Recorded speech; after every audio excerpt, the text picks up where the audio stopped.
listening to WRAS HD2 Atlanta, album 88. This is the student voice of Georgia State University.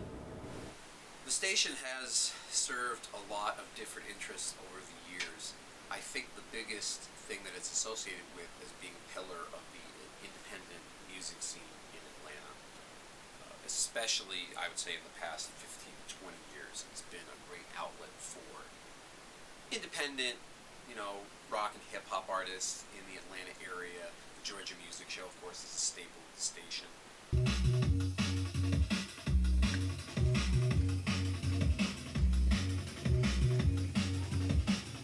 I'm just live mixing right now, just practicing my set for my show tomorrow. Subterranean, 10 to midnight, Fridays, D&B, dubstep, breakbeats, In terms of the student body, it's obviously a great chance to develop media experience, to learn how to work an ops board, learn a little bit about software that guides the radio industry if you want to learn about Zeta software, for example, which is what we currently run our rotation off of. But yes, we still have record players and we still have CDs, and you can learn how to do those transitions and switches as well. We have a production studio, you can interview bands.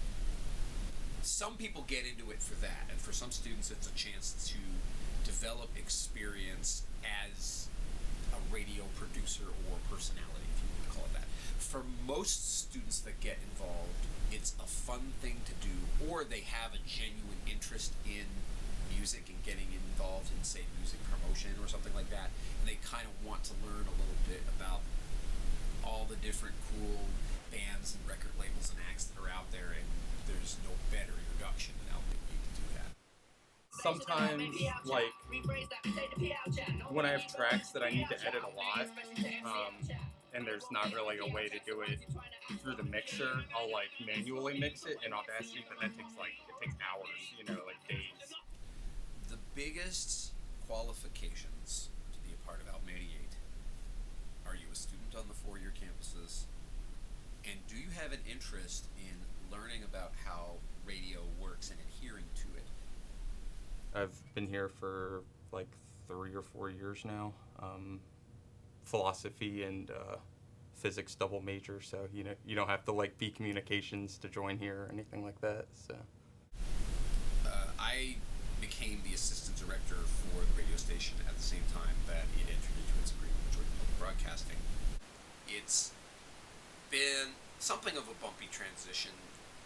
The biggest change technologically that happened after the deal was made was the development of our digital subchannels. However, those subchannels would have developed anyway. That was always something that was being discussed. We have to type up the playlist for rotation and things like that, or for the specialty shows, you type it up and put it on whatever your website is for it. But they're working on having it live feed what song you're listening to at the time. It's just with the stream and also with the website, a lot of our problem is that we don't have direct control over it. It's something through Georgia State administration, which all of you would probably know is not the greatest or most helpful. And so it's a lot of bureaucratic red tape that we have to go through just to get the smallest thing fixed or updated. So that's been the main problem. There's a number of ways you can get that stream. The newest platform by which you can get that stream is going to be the Digital Media Groups app that you're going to be rolling out in the summer.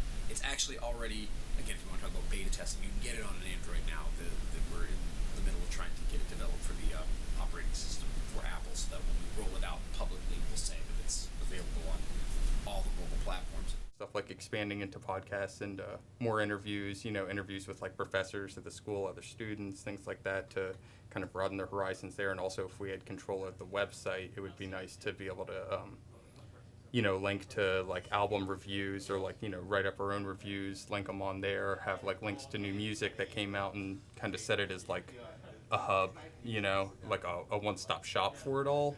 But as of now, we don't have that access or that control over the website, so that's what I would like to see, and I think it's possible in the future, but we just need to work towards that. So with any student media organization, they're students, so they've got other things on their plate, so these things don't necessarily happen quite as quickly as, let's say, if you're professional radio station where you have someone that's specifically tasked to do a certain thing.